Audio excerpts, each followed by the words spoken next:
Well, welcome everyone. I'm Karen Small. I'm the Managing Director of the Alan and Joan Bildner Center for the Study of Jewish Life. And we are delighted to actually see you all here tonight for a change. Nice to see so many faces who have joined us. And of course, welcome our special guest, Professor Jonathan Deckel-Chen. Tonight, we are going to have a slightly different format than we have in the past. So we may all be learning something new. I hope you'll hang in here with us. For the moment, everyone is muted in this program. You will be able to ask your questions through the chat. So if you have a question during the program or at the end of the program, please type it in the chat and I'll be moderating that. And after Professor Deckel-Chen's comments and the course, I will go through the chat and ask him some questions. But we know that a lot of you want to talk about your experiences and your memories of Jewish farming life. And I've already seen in the chat a couple of people posting where they're from or where they remember. So after the more formal part of the program with Professor Deckel-Chen, we are going to open some breakout rooms according to geographic areas, and you'll be able to join the room of your choice to talk to other people. So there'll be a breakout room about Woodbine, and one about the Vineland Alliance area, one about Central New Jersey, one for Connecticut and New York, and another one of more general interest. So you can choose from those. You can join that group. You'll be able to talk to other people in that group. Don't worry, I'll give you more information at the end. Right before we do it, I'll tell you how to do it. Okay, so hang in there with us. So I'm delighted to introduce, and many of you may have met him, Professor Jonathan Deckel-Chen, who is the Alan and Joan Bildner Visiting Scholar at Rutgers, a role which was extended this year from last year. I got a little, oh, there we go. Into this year to continue his work with us, which we really appreciate. His home university is the Hebrew University of Jerusalem, where he holds the Rabbi Edward Sandro Chair in Soviet and East European Jewry. He has wide-ranging expertise, including in Soviet Jewish history, agrarian history, migration, and anti-Jewish violence. He is the author of Farming the Red Land, Jewish Agricultural Colonization and Local Soviet Power, 1923 to 1941, and editor of Ritual Murder in Russia, Eastern Europe, and Beyond, New Histories of an Old Accusation, which came out from Indiana University Press. During his time at Rutgers with us this past year, he created a digital exhibit about Jewish agriculture in New Jersey. And that's the cue to post that. Let's see it. Here it is. You can see the homepage of that exhibit that lives on the Bildner Center's website, as well as the Alexander Library here at Rutgers University. And you are welcome to visit this anytime. If you Google Jewish farming at Rutgers, I think it'll come up for you. So thank you. You could take that down. And now I'm very pleased to turn over the program to Professor Deckel-Chen. And good evening, everyone. Thank you very much, Karen, for the kind introduction. This mini course tonight and next week, it really is a companion to the digital exhibit that Karen just showed us that we launched back in October. Over the next 2 weeks, what I hope to be able to do is to stitch together some of the individual pieces and stories that are on the exhibit to kind of make it a more holistic experience, to allow you, if you've been there before, to grasp it a little bit better, or those of you who plan to go and visit the exhibit can do so with a little bit more sort of orderly mindset. These stories of Jewish farming, they stretch across many Jewish diasporas. And in the land of Israel, the 4 continents in our title, of course, are Europe and Asia, North and South America. For any of you who visited the virtual exhibit, you've seen that the story of Jewish farming in the United States, and of course in New Jersey, can really only be properly understood and celebrated as part of what was a global project. We'll explore today in broad brushstrokes that global project. Next week, we'll deal more specifically with the United States and especially New Jersey. Because this is only a mini course, I've had to leave out many stories of organized Jewish farming in places like Nazi Germany, Bolivia, the Dominican Republic, Poland, in the Muslim lands, or in Ethiopia. The digital exhibit explores most, but not all of those. Some of them await further research.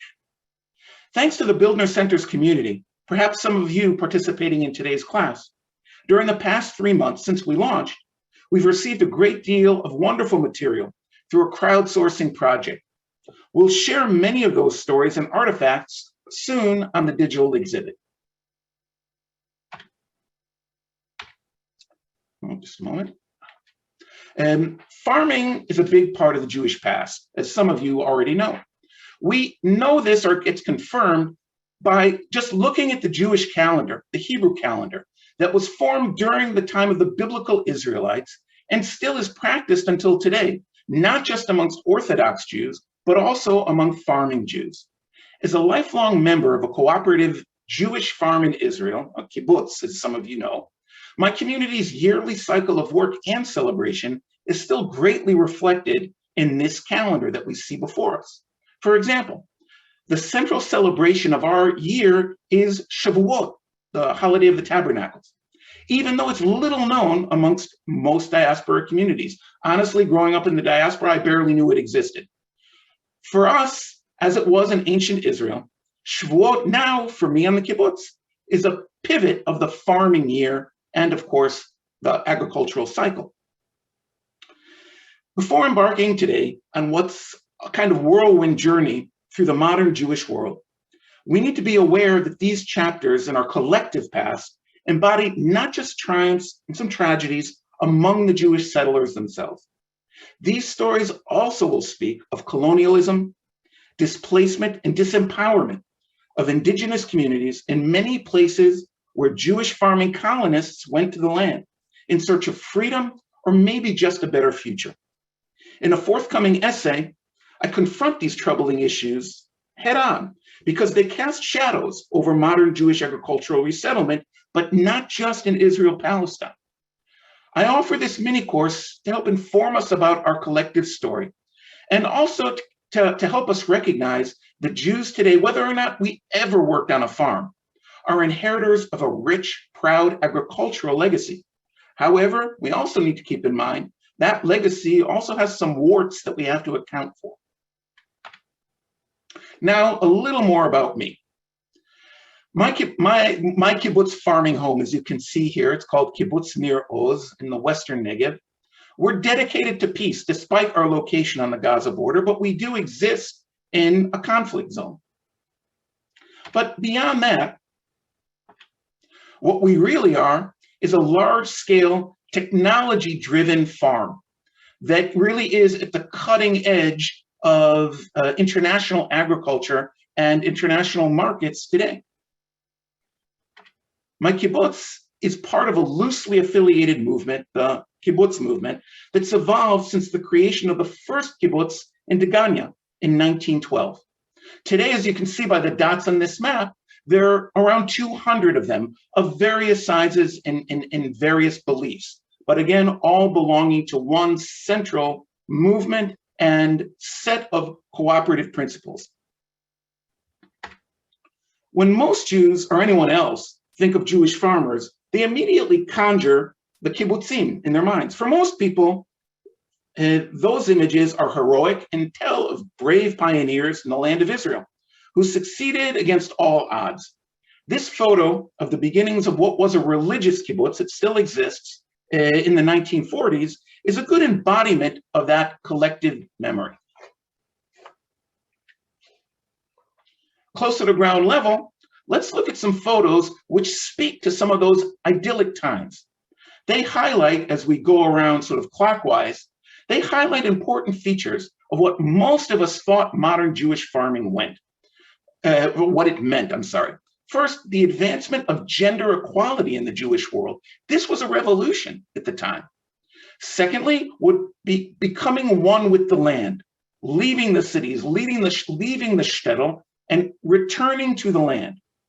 Thirdly, this ideal of Jewish self-defense, but also physical empowerment to create a new Jew, strong, proud, suntanned men and women. And finally, joyous communal celebrations. And on the bottom right, we see here, of course, a Shavuot celebration in one of the larger kibbutzim in Israel, Gan Shmuel, in the late 1950s. For those of you who were in the know about the development of Palestine-Israel, it shouldn't come as a surprise that vocational training was a linchpin of the country's agricultural development. That all started way before 1948. In fact, in the late 1880s, at this school, the Mikveh Yisrael or Mikveh Israel Agricultural School, outside of what eventually became, it wasn't there yet, what eventually became Tel Aviv. And now looking back, let's see a little bit of art. These two sketches from the early decades of the kibbutzim, so 1930s and 1940s, by two very renowned Israeli artists of those days, capture those kind of heroic images. Both Yitzchak ben Menachem and Yochanan Simon, they were household names at the time. These sorts of images shaped everyone's vision, both in Palestine and outside, of what successful modern Jewish farming looked like and where it should happen. They illustrated and also foretold what would become eventually the miracle of Israeli agriculture, and part of which I've lived in for my adulthood. We'll go to some more sketches. These two sketches are quite similar. They depict Jewish farmers and were drawn around the same time. And significant artists of the day drew them as well. At face value, they seem really well paired with the previous two sketches and certainly capture a similar kind of pioneering ethos. I think we'd all agree. But wait, they're from somewhere else entirely, even if they appear similar at first glance. Both of them were drawn in the fields of Jewish farming in southern Ukraine and in northern Crimea. And this is where we begin our transcontinental journey. We begin in what today is southern Ukraine and Crimea, circled in blue on the map.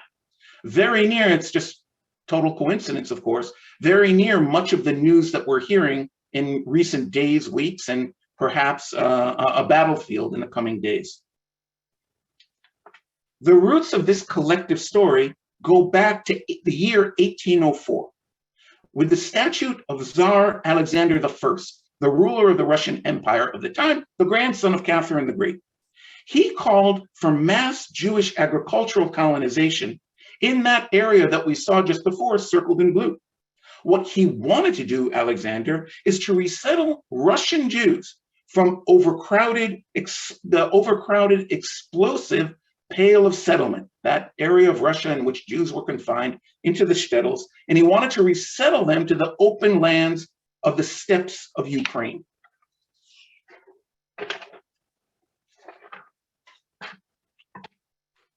After decades of hardships, after 1804, 36 successful Jewish colonies grew along rivers flowing to the Black Sea. We see here a closer look at that same area that was circled in blue before. This map shows not just those 36 old colonies, but some of the approximately 200 Jewish farming colonies that were created in this region before the Second World War. In total, these colonies, before the Holocaust, became home to nearly 200,000, I'll repeat the number, 200,000 Soviet Jews farming the land. Notice for now the blue arrow pointing to the Sde Menucha colony, more or less in the upper left-hand corner of the map. Sde Menucha in Hebrew, also in Yiddish, means field of rest. We'll return to the colony shortly. So, who were these colonists that went to Ukraine and Crimea? Where'd they come from? And how did they manage? This photo from the Joint Distribution Committee tells us a lot. First, what do we see here? A multi-generational family that resettled to the region from that former Pale of Settlement. When they got to these colonies, they probably knew next to nothing about farming, but they were supported in their resettlement from the Pale of Settlement from places like Belarusia, cities like Minsk, from Lithuania, from parts of Russia, down to here, southern Ukraine and Crimea. They were supported by a transnational Jewish aid agency, in this case, the Agro Joint, which is in fact the operative arm of the Joint Distribution Committee, which many of us know and still exists as a very important organization in New York. That same organization brought to the colonies cutting-edge agricultural technology of its day. And we get a sense of that in the yellow circle because this very proud family is posing in front of, if you can make it out, a John Deere tractor, meaning the cutting edge of tractor and agricultural technology, both then and now, that was imported by the Agro Joint into Russia for the service of these Jewish families. Moving on, we see here another one of those colonies called Maifeld that was located in the northern Crimean Peninsula about 10 years after it was founded. By the outbreak of the Second World War, it had become one of the most successful Jewish colonies in the Soviet Union and honestly anywhere in the world. What does the name Maifeld mean? Well, first of all, it's a name in Yiddish, meaning the fields of May. That name alone tells us something in Yiddish about what was going on here. And it was home to hundreds of people who settled there, but under Soviet authority, celebrating May, meaning May Day, the holiday of the workers, international, but in a Jewish context, entirely in a Jewish agricultural colony in the middle of northern Crimea.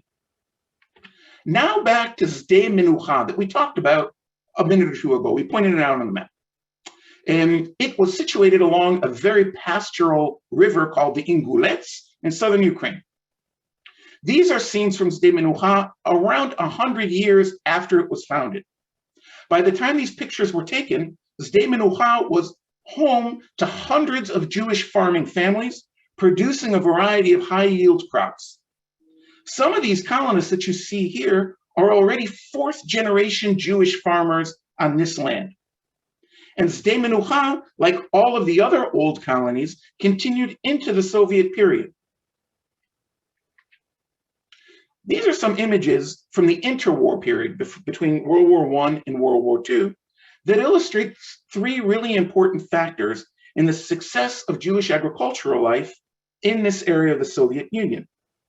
And if we look at the top left, what we see is a Joint Distribution Committee instructor by the name of Samuel Mazo, who is demonstrating a crop of sorghum in Ukraine in the mid-1930s. For those of you who aren't farmers yourselves, sorghum was used as a feed crop and was new to the Soviet Union at that time. The Joint is one of the introducers of that crop into the country. Above right, we see what was a journal dedicated to the Jewish farmers and for the Jewish farmers, but the general public. As you see, it's written in Russian. In the translation of its title is, in fact, The Jewish Farmer. It was distributed not by a Jewish organization, but by the Soviet government itself to popularize this idea of Jewish farming and how important it was. Lower left, we see something perhaps even more surprising. It's a lottery ticket. And as you can see, it's written in two languages, both in Russian and in Yiddish. It was one of a series of national lotteries run by a Soviet-sponsored organization in the Soviet Union to fundraise and promote Jewish colonization. The prizes ranged from razor blades to cars to trips to Switzerland. But again, a Soviet program to raise money for Jewish farmers, these 200 or so Jewish farmers in the Soviet Union. So surprise follows surprise here. And much like how philanthropic organizations supported the development of Jewish farming in the land of Israel through places like Mikveh Yisrael, that agricultural school outside of Tel Aviv that I showed you before. Here's the Jewish farm school in a town in Ukraine called Novopoltavka, which was created by the Jewish Colonization Society, financed by the Baron Maurice de Hirsch. We'll be talking about him a lot in the context of the United States and elsewhere, but his first dabbling in the promotion of Jewish agricultural life was here in Russia before the Bolshevik Revolution. So here the school of Novopotavka, which will continue until the Second World War. I suspect that most of you aren't familiar at all with this Russian Soviet Jewish story that I've described, but don't worry, you're certainly not alone. Those folks who have heard anything about Jewish farming in the region probably know about this place called Birobidzhan. It's the name of a territory in the Soviet Union. We see both in the inset and the wider map on the upper right, in the Soviet Far East. It was declared by Joseph Stalin and his regime in 1934 as the Jewish autonomous region of the Soviet Union.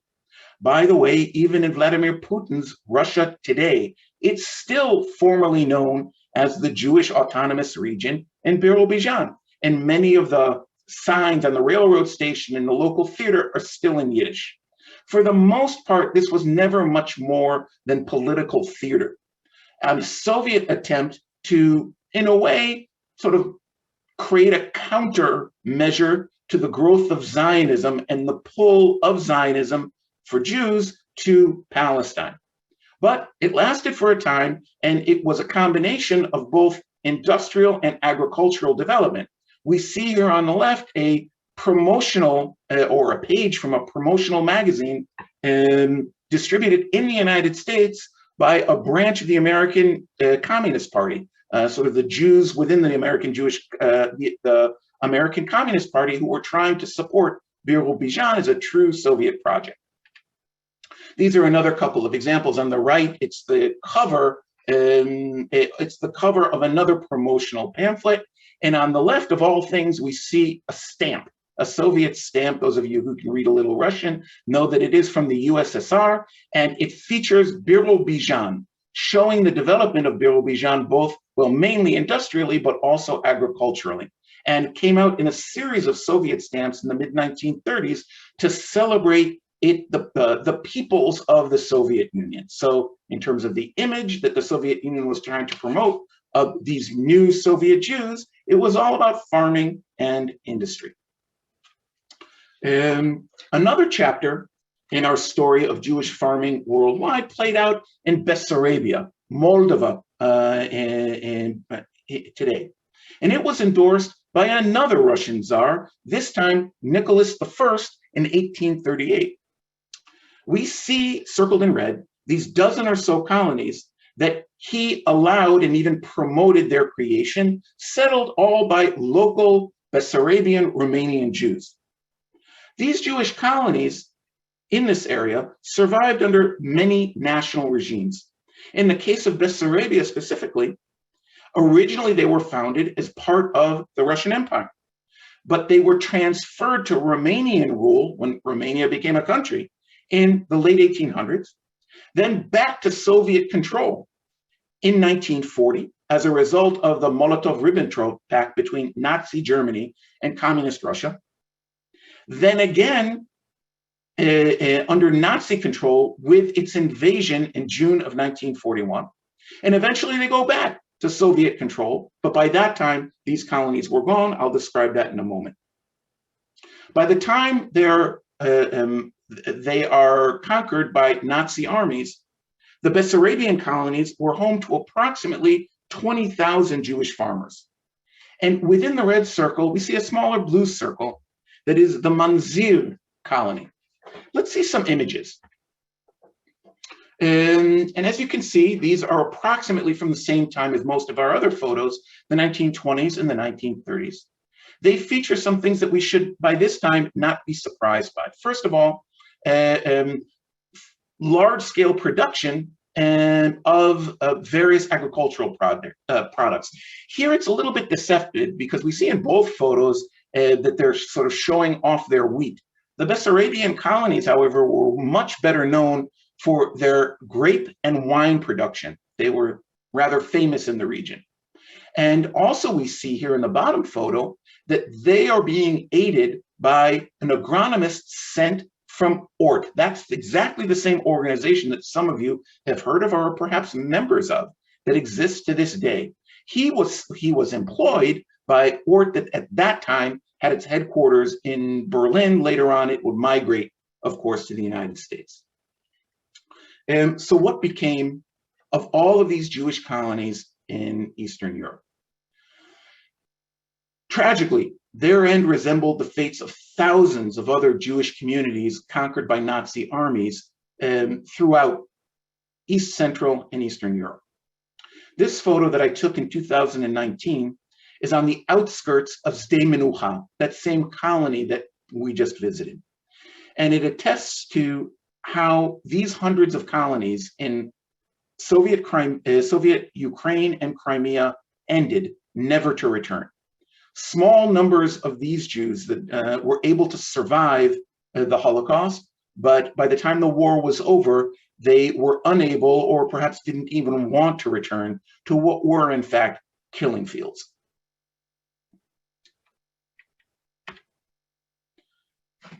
Looking back on this map that was destroyed, that really shows us an entire Jewish world that was destroyed in 1941, I have to ask, is this the end of our journey? And the answer is absolutely not. Rather, closer to your homes, other big chapters of Jewish farming unfolded in the Americas starting in the 1880s. Next week, we'll explore what happened in the United States. But now let's head north of the border to Canada. This map that we have before you from the Canadian Jewish Archives in Montreal shows us much of what we need to know. First, it shows us the dispersal of Jewish colonies. What it doesn't show us, unfortunately, that I only learned about later, were Jewish colonies that also existed, but for a shorter time in Quebec, in the Quebec province.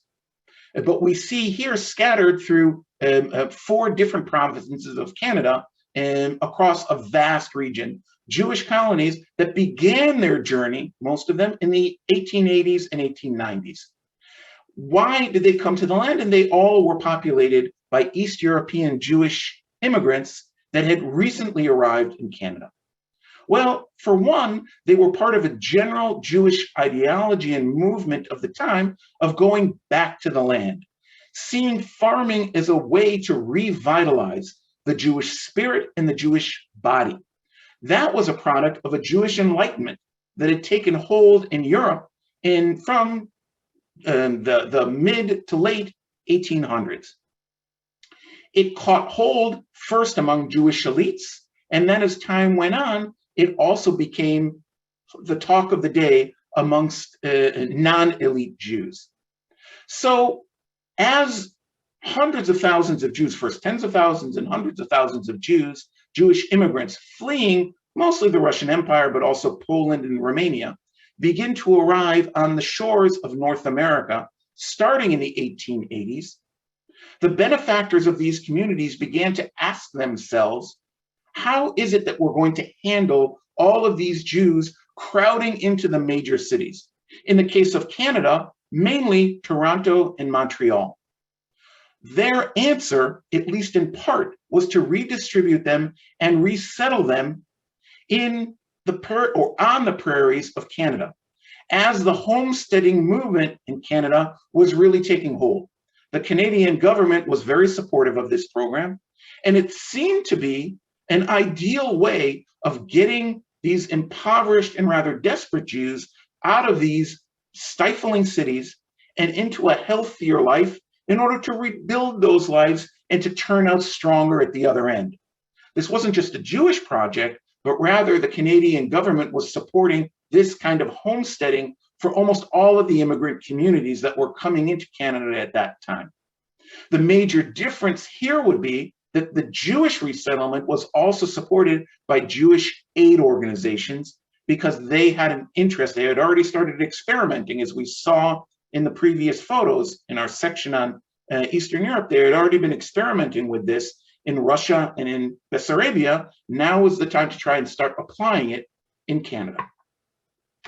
As you can imagine, the farming life on the Canadian prairies was really tough. Going back for a moment, You know, we see this on a map, but what we don't really see here, but it's suggested, is really how far these colonies are from each other and how north they really go. So really, it's not difficult for us to imagine how tough life was there in the first years of the Canadian colonies, very isolated and with absolutely no existing infrastructure when they arrive. And of course, like Jewish farmers almost everywhere, the farmers themselves knew very, very little about farming when they landed there. In parts of the Canadian project, some Jews already knew something about farming, as we see here from a relocated family from Bessarabia, we've already heard about that, to the Jewish colony of Lipton in Saskatchewan. I suspect that not many of us have ever heard of Lipton before, but it is a colony that existed and thrived into the 1930s, even into the 1940s. But we do get a sense of the original conditions here in this photo from the 1910s or so. By the time the Canadian colonies emptied after the Second World War, and we'll discuss that process in a little while, they'd become home to approximately a total of 30,000 colonists. So 30,000 Jews farmed the land actively just before the Second World War on all of those colonies that we saw in the previous map. And indeed, not all was doom and gloom in Canada. Despite those rough beginnings that we were talking about in the 1880s, 1890s, that included hunger, drought, high child morbidity, and lots of flight by colonists who simply couldn't take it, conditions did improve significantly later on, using the same formula as happened in Eastern Europe. This photo from a different colony, in the Sonnenfeld colony in Saskatchewan, not far from Lipton, it shows us how important that how that transition occurred through aid provided by the Jewish support organizations, in this case, the Jewish Colonization Society, the Hearst Society, and other philanthropic groups, some of them homegrown in Canada, to apply the most modern farming methods to these Jewish colonies. It may seem counterintuitive to us, but through my studies, I have found that these newfound Jewish farmers tended to be, within 5 to 10 years, much more successful than their non-Jewish neighbor farmers.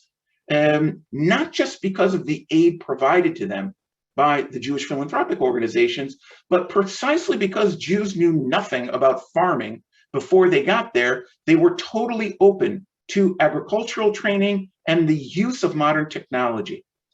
Multi-generational farmers often had resistance to that sort of thing because they simply wanted to farm the land as their great-grandfather had done. For Jews, that was never a problem. And as we see here, just a moment. Okay. Like in the Soviet Union and pre-state Israel, as we saw, in Canada, there was a real prioritization for the professionalization of training for farmers, the young colonists. And as I said before, not all was doom and gloom in the colonies. Like in the Soviet Union and in pre-state Israel, Jewish artists celebrated life in the Canadian colonies. William Kurelek captured their beauty and serenity in a series of paintings, some of which we see here. They were published in the 1970s, but they were painted in the 1930s and the 1940s as he became more famous in Canada. And here again, we see the Canadian Jewish Farm School. It was less comprehensive than what went on in Israel and in Russia, but yet here it is. Although much smaller than its sisters in the United States and in Russia, the Canadian project had many similarities. It brought to it poor East European immigrants, the lands that were allotted for this resettlement by the state, whether it was the United States or Russia or Canada, hoped to resettle these lands and develop them with the help of people that they considered white, meaning non-indigenous to those very lands. In all of these projects, the funders were pretty much the same. They were European or North American funders who believed deeply in this idea, first of all, of rescue of endangered Jews, whether they were endangered in Eastern Europe by poverty, anti-Semitism, war, overpopulation, and a parallel belief that one of the ways to do that was by resettling them on the land. And it really didn't matter to them whether that land was in Palestine or in Saskatchewan or in Ukraine, and as we'll see shortly, or next week really, in southern New Jersey. And of course, the priority on this vocational training, as we can see here in the advertisement for the Jewish Farm School. Our story now heads to South America. Here too, in the colonies of Argentina, life was very hard at the beginning. As you can see here in the area circled in yellow, around the Cordoba province and north of Buenos Aires, there were initial hardships. They were begun around the same time in the 1880s from Jews who had left the port of Odessa in Russia and arrived in Buenos Aires, were impoverished and were desperate for better lives. They set out on their own with the help of the Argentine government, to become farmers in what were then the pampas, or the prairies of Argentina. They too, like their brothers and sisters in Canada, in Russia and elsewhere, had very hard lives. But after early hardships, these colonies too began to thrive until the Second World War. Then, around the Second World War, it rather rapidly depopulated.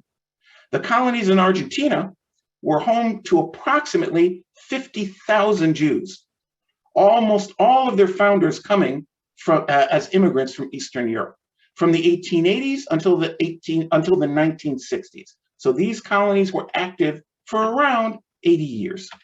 These photos are from the early years of the colonies, again, 1910s, 1920s. On the left, we see a photo from the most important of all the colonies, really iconic in the collective memory of Argentinian Jews, called Moisesville, or Mosesville, if we were to anglicize that name. And we see some of the same formula here, people working together and farming the land or orchards. On the right, we see something different. We see a proud gaucho, of course, meaning cowboy. And that photo points to an important difference between the colonies in South America and North America that we'll discuss next week. As most of you probably are aware, even if you yourselves grew up on a farming colony, or your families lived in farming colonies, today, or for many decades now, the Jewish farming past in the United States is almost totally forgotten. That's true in the United States and in Canada. But Jews in Argentina celebrate it, even though very few of them alive today have family roots in these colonies. In fact, with the gauchos, there's a wonderful story. Any of you who know an Argentinian Jew, doesn't really matter where they live, over the age of 60 today, I can almost promise you that they will insist, if you ask them, they will insist that they have a forefather who was a Jewish gaucho, probably looked much like this gaucho here, a Jewish cowboy in Argentina in the 1920s, 30s, 40s, 50s. Well, that's all very nice, but through research, I've come to understand that in total, there were never more than about 500 gauchos. Given that there's over 200,000 Argentinian Jews, closer to 300,000, depending on how you count them, the mathematical possibility of most of those 60-plus-year-olds having a forebear being a gaucho is very, very small. Yet they insist that that is true. Here points to the difference. Most Jews today who have, certainly younger Jews, who have in their own families a Jewish farming past are unaware of it, to say nothing of other Jews, the vast majority of Jews, of course, who did not have themselves or in their families a Jewish farming past. As late as 1964, there were still major public celebrations in Argentina celebrating those Argentinian colonies. And here we see a 75th anniversary celebration in Moisesville, which again was the hub of all Jewish agricultural life in Argentina. And one thing we haven't talked about, now we'll bring it into the loop. A core component of all of these farming projects and others that I wasn't able to discuss were cooperative purchasing and marketing associations, and then mutual credit cooperatives formed by the Jewish colonists themselves, underwritten in part by the Jewish aid organizations. The theory went, and it's actually quite remarkable because all of the Jewish aid organizations were headed at that time by mega capitalists, bankers, lawyers, judges, people in finance, yet they all believed deeply in the cooperative model for the success of Jewish farming to maximize economies of scale.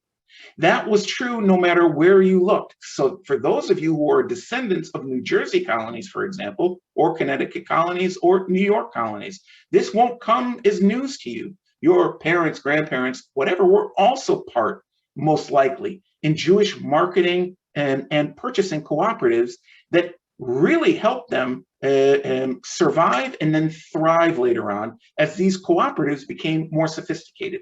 Here we see a dairy cooperative in Moisesville, and we see here, of course, the local Jewish farmers bringing in their milk to be processed and then sold beyond, but again, in a cooperative fashion. This was one of dozens of Jewish farming cooperatives in Argentina, some of which survive to this day. It's also true in North America, with no Jewish farmers whatsoever among their members. We'll end our journey today in Brazil, where Jewish agricultural settlement began in the early 1900s. It was a bit of a latecomer. Like we saw on the map of Argentina, these two maps that we see before us, one of the colony in Philipson and the other in Cuatro Mayos, they depict the state of settlement in 1912, all taken from a magnificent atlas that the Jewish Colonization Association created to explain to its funders and to its members what exactly they're up to in South America. There would be more colonies later on, and as the number of Jewish colonists expand and the types of Jewish colonists expand as well. Because of their shorter lifespan, the colonies in Brazil were home to only a total of maybe 10,000 colonists.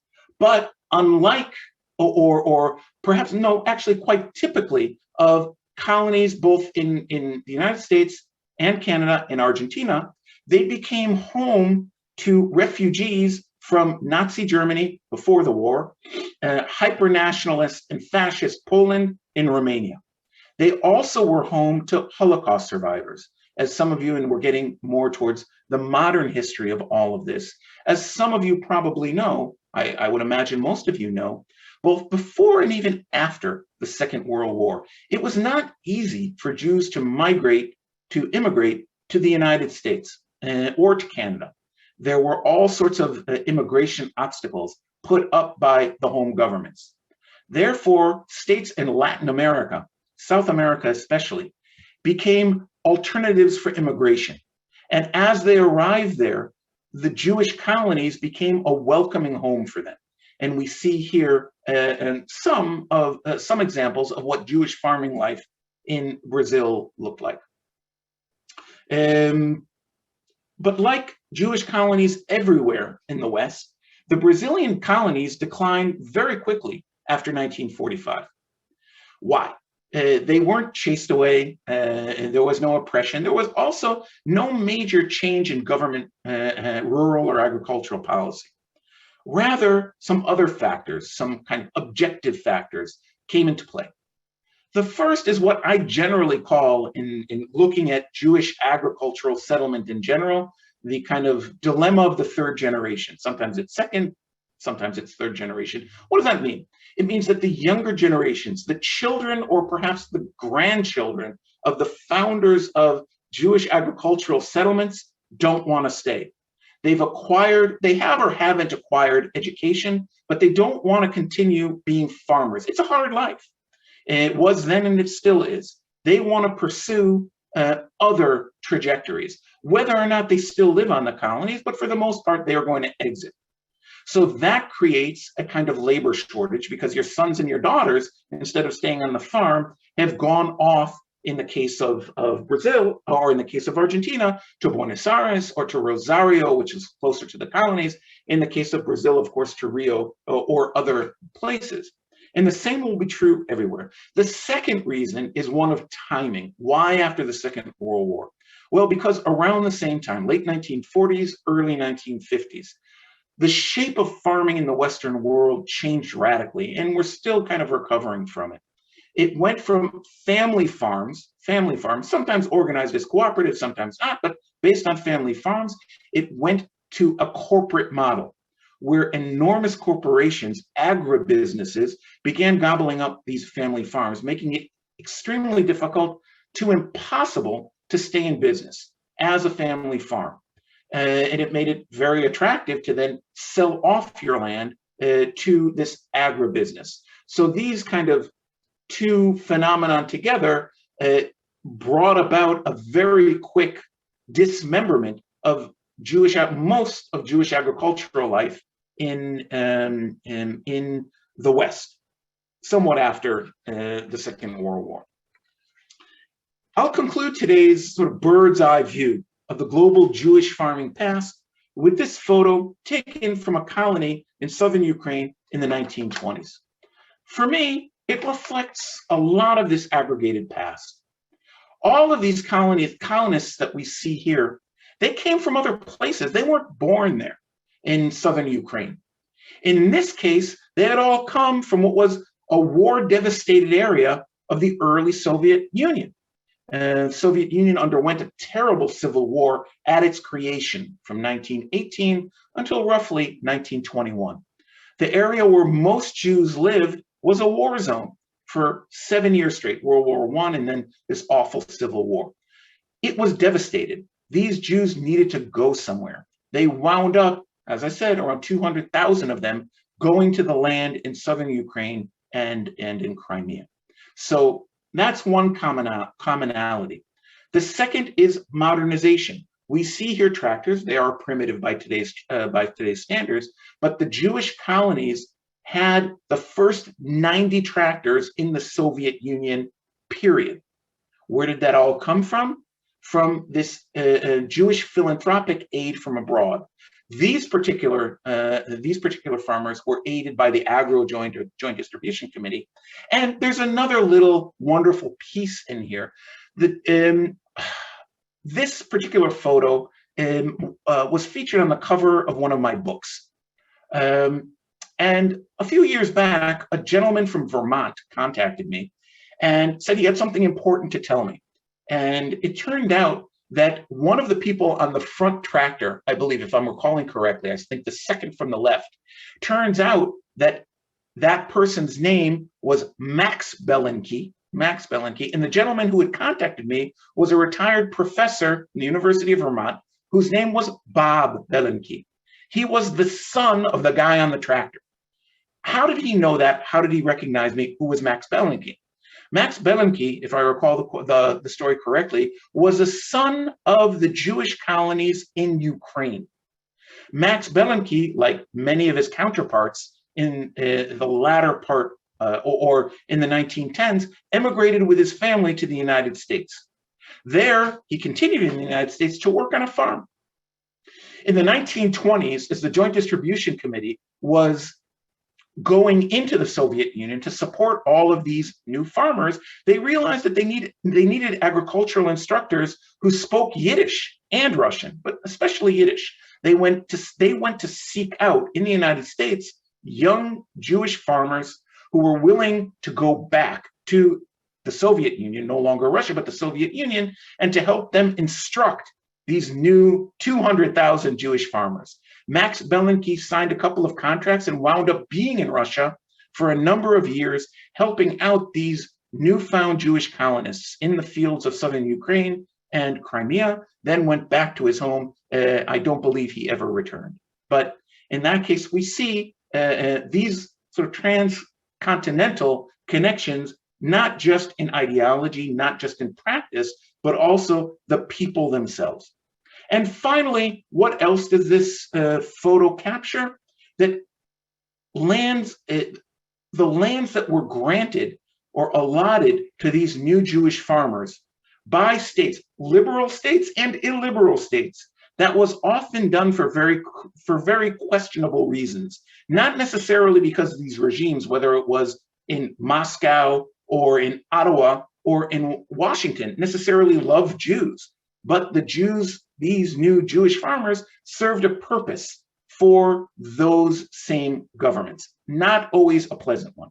And finally, it gives us a hint at the fact that Jewish farmers, wherever they were, wound up working pretty well and coexisting pretty well with the indigenous peoples who were there, or at least the other colonists who were there on the land. Whatever their successes, bits of bad news thread through all of these stories. As we said, colonial powers often use Jewish colonists for cynical reasons. That's true not just in Palestine, but also in the Soviet Union, in Canada, Argentina, and Brazil.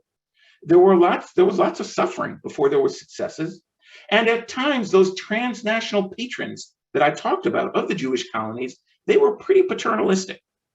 But agricultural resettlement rescued many hundreds of thousands of Jews from desperate situations and empowered them in new surroundings. How did they do it? Well, first, there was a faith throughout the Jewish world that comes to bear in the United States as well, in the restorative power of going back to the land. Secondly, there are generous, forward-thinking funders. We talked about those cooperative organizations that were really a linchpin for it all. And a willingness of everyone to embrace modern agro-technologies and marketing methods to find niches where these products could be sold effectively. So, in conclusion, welcome to our Jewish farming heritage.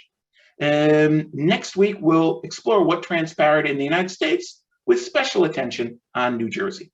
So thank you. Karen, if there are any questions now, I'd be happy to try to answer them. Okay, wonderful. Thank you so much, Jonathan, for this sort of trans-global look really at farming and farmers. Okay, my screen just changed. Give me just a second here so I can go back to my question. Okay. So Jim asked, does the Jewish agricultural migration story serve to inform some options for climate migration and colonization?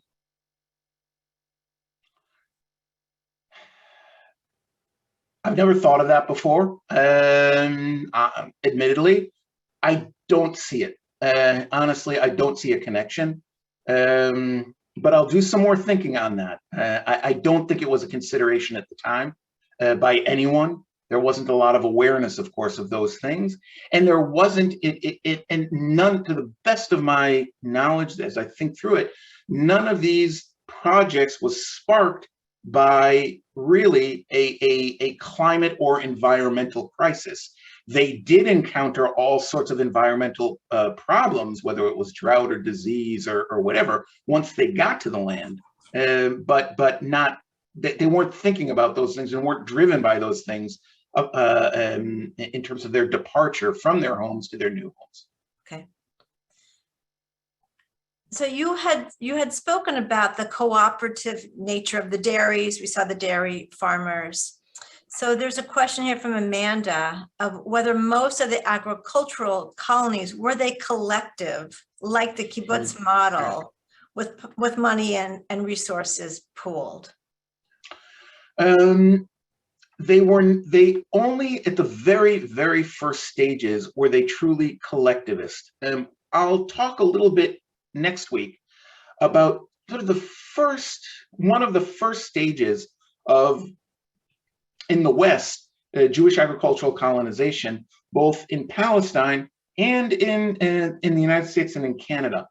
And there were parallel movements that formed after the pogroms in Russia in the 1880s to leave Russia, small groups of young people, a few hundred each, to create utopian agricultural collectivist communes, both in Palestine and in the United States and Canada.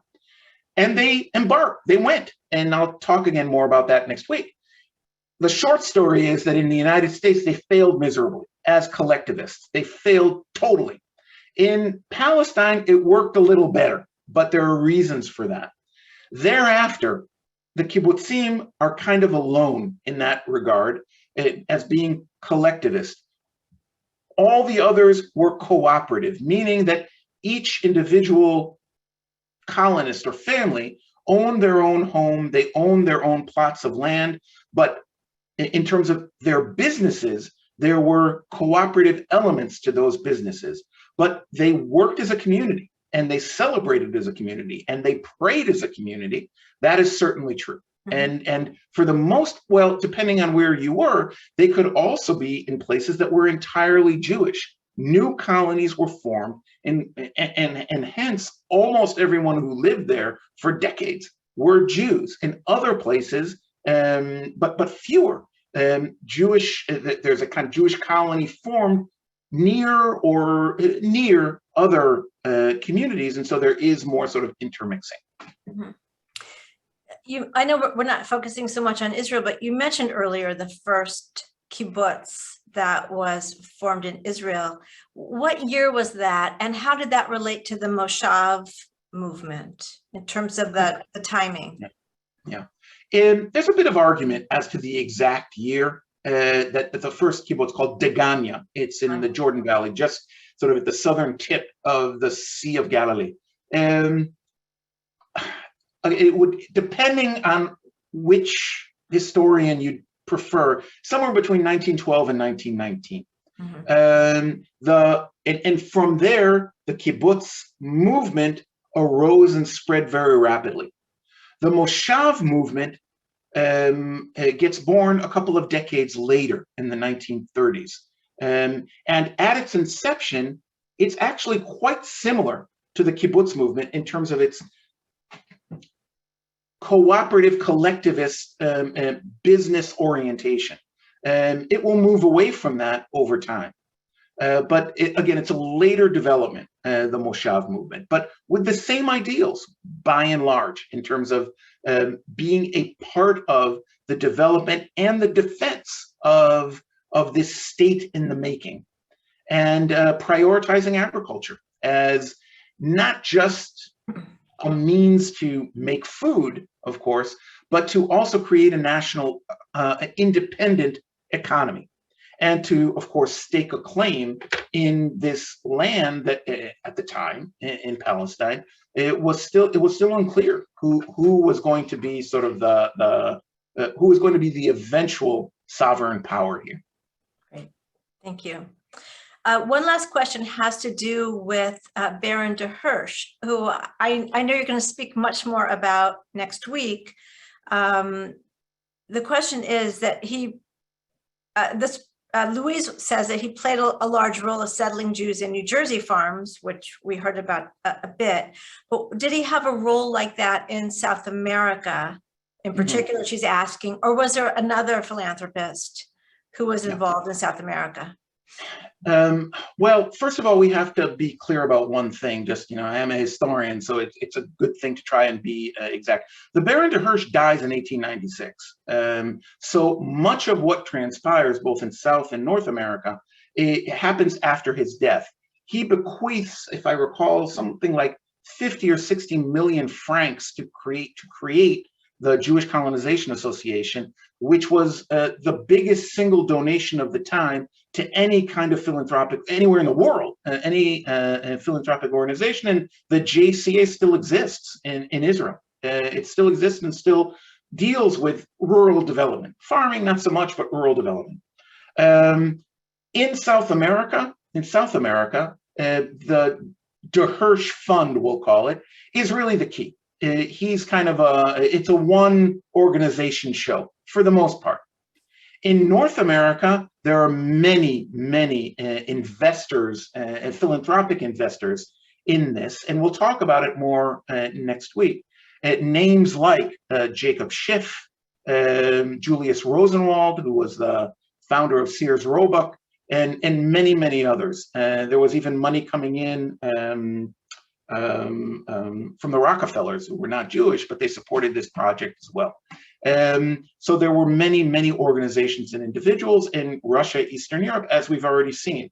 The three main diaspora funding organizations were the Joint Distribution Committee in New York, the De Hirsch Fund in Paris, and the ORT, which began its journey first in Russia, moved to Berlin after the Bolshevik Revolution, and of course had to move during the Second World War, sort of migrated to the United States thereafter, and there was no choice. Thank you. So De Hirsch's legacy really is what helped to with these funding. Well, he was involved at the very first stages, but he was never in South America. He sent agents to these various places, people from Europe who would administer for him these various projects. And that's sort of a story in itself, how those administrators really got along with these poor Jews in the middle of nowhere. Yes, both during his lifetime, but especially after his life, his fund, his philanthropic fund, was critical to whatever happened in the South American colonies, surely, and in some of the and in some other places in the Jewish world.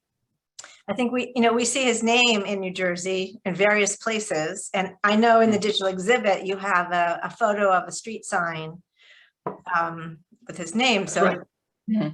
Yeah, we'll talk about that more next week. Okay. Well, thank you so much